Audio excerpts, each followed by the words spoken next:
Was being defensive minded always Josh Heupel's plan? While we talked about the offense, was he always thinking, I'm going to have an elite defense, and that's what I want to be known for? You wrote about that on offthehooksports.com. Tell me why you think that just might be the case.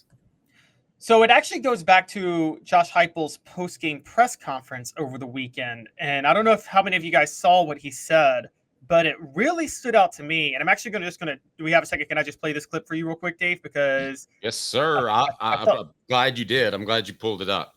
Yeah, because this really, really stood out to me. So I'm going to go ahead and let me magnify this and share the screen with you guys. But this is what Josh Heupel said after the game about defense in Tennessee. Here we go. Since you've been here, the identity of this program has been high scoring, explosive offense. What was it like tonight to sit there and just watch your defense just dominate that? Yeah, it's not the only time that they've played like that. But again, with the growth and development of our roster, we're able to play more people. That gives you depth. That helps. And the growth of our players and who we have within the scheme that Coach Banks and our defensive staff have continued to develop these guys. They've been playing well, and I love the future of what we have over there. Let me just say one more thing. The standard at Tennessee is to be elite on defense. This is the home of Reggie White, Al Wilson, Eric Berry. He went out of his way to make a point of Since that. You've been here, also, the identity of this program has been high scoring. 1 second. He went out of his. That's all right. He went out of his way to make a point in that, Caleb. And I also thought he went out of his way in the Monday press conference to say that to pigeonhole him into an offensive coach that doesn't care about running the ball or doesn't care about defense. And yes, we're talking about Lincoln Riley, who may be changing this year. We'll see. But to pigeonhole him like that, he used the term laughable. I think it rubs him the wrong way to be known as a pass-happy coach. I think tempo plays to his advantage. I think RPO plays to his advantage. The horizontal stretching of the field plays to his advantage offensively. However, I don't think for a moment that he expected Tennessee's football program, and rest in peace, to be like Mike Leach's. And that was, it's fun, everybody. It's fun on offense, but the defense really never comes along. Also, I think he intended the defense to be a little bit lighter and vertical up the field. So I'll say again, I think Tim Banks is the perfect coordinator because of what he dials up in front in terms of blitzes, stunts, and twists. So, Caleb, to answer your question, yes, I think he thought gimmick's not the right word, but I can gimmick some points out of this, win some games, win some elite recruiting battles, and have an elite defense. I completely think that was the plan now, and I didn't necessarily think that a couple of weeks ago. I didn't either. And the way I thought this program was always going to run was Josh Heupel would make it offensive based, and the defense would be complementary to the offense, but not designed to go win games itself. And I look at it now, and I kind of misjudged Josh Heupel's career. Okay, so let's go back for a minute, guys. And I tracked this in the article. He gets fired as Oklahoma's offensive coordinator in 2014. He's scapegoated because they have a horrible defense. Bob Stoops pins it all on him for forcing him to run an offense that he didn't want to run, and he was still better than the defense that year. So he gets fired. He goes to Utah State, rebuilds his career at Missouri, coaches under a defensive coordinator at Missouri and Barry Odom, and develops a dominant offense, then goes to UCF and is now at Tennessee. Every stop he's been until this year, he's been coaching, shall we say, significantly underhanded talent-wise. And Dave, you know this, when you're significantly underhanded talent-wise, you have to be a little bit more gimme to manufacture wins, right? Yes. And that's what it looks like he had been doing in 2022. We can say what we want about Tennessee in 2022. That was a magical year for a lot of reasons and a taste of what everybody hoped was to come. They were significantly inferior to a lot of teams talent-wise that year. Heupel manufactured points with Hendon Hooker and Jalen Hyatt and Cedric Tillman and Brew McCoy. And I think that he had Tim Banks be complementary to the offense because that's how he started. But I do think when you look at Tennessee's NIL situation, when you look at the profile he was building, I'm starting to think it was part of his long-term plan to not just make the defense complementary, but make the defense be able to win games. And I think the first taste of that, the first time we saw that, we all forgot this, was last year. Heupel, as I've told you guys, he had the momentum of 2022. The goal of 2023 was don't lose the momentum before Nico becomes the starter. And to not lose the momentum, he needed 9 wins minimum. He manufactured wins last year with defense. That Texas A&M game last year was the watershed moment. We may look back at that game, Dave, and say that's the watershed moment of Heupel's coaching career, where he won a game 20-13 playing ball control and special teams, which he didn't want to do. Let's not forget, too, where he hired Tim Banks from. Penn State. He hired Tim Banks from Penn State. So that's a running conference, the Big Ten. He is going to be intent on stopping the run first. So that's where I think it bothers Josh Heupel when you say, oh, are you surprised your defense stepped up? Oh, are you surprised your guys up front stepped up on offense and ran the football? It's kind of analogous to saying, oh, what's it like not being soft on Saturday? And Tennessee's not soft on either side of the ball and haven't been so. And if you add on a few 50-yard touchdown passes to that, you're even better. So I think he wants, and did you notice too the evolution of this offense, how they did run some clock when they got North Carolina State in a position where they were defending the pass and they just ran it at them and got to the line and ran clock, but they couldn't sub because Tennessee didn't sub. Now, again, this is the year where we see a lot more. But to this point, you scratched the surface of Josh Heupel as a head coach. I firmly believe that. I know it would probably get us more viewers and more subscribers, and please hit like and subscribe. But I think you also know, based off 25 years, I'll tell you what I think. So I think that he continues to evolve and get better, but was better in the beginning and had a plan. He was better than we all thought. Totally agree. And again, part of this is Heupel's own background. Look at the year he won a national title. People forget this. 99, when he was at Oklahoma under Mike Leach, threw it all over the field, racked up stats, led the nation in completions, yards, and attempts. Oklahoma was 7-5. What happens the next year, Dave? Mike Leach goes, takes the Texas Tech job. Mark Mangino comes in as the offensive coordinator, but Bob Stoops has the defense he wants.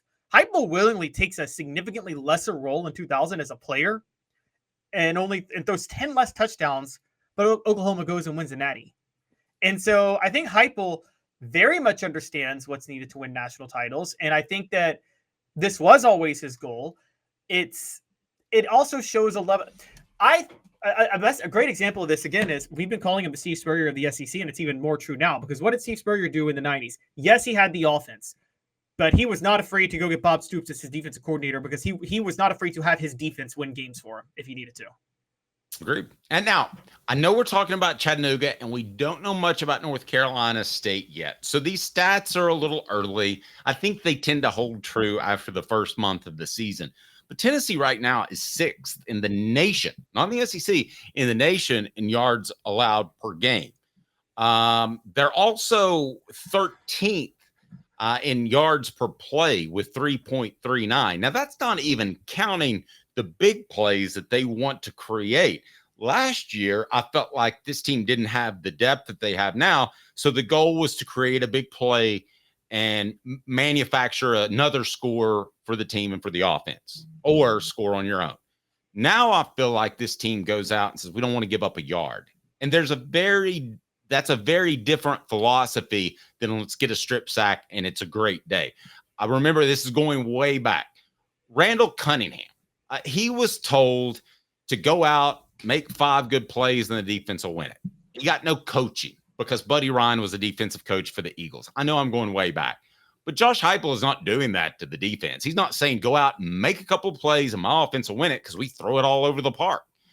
He is saying defense will and did and will continue to win games in the future for Tennessee, no matter what the offense does. That's exactly right. It's funny from the reverse. You can even take the Tennessee, Philip Fulmer.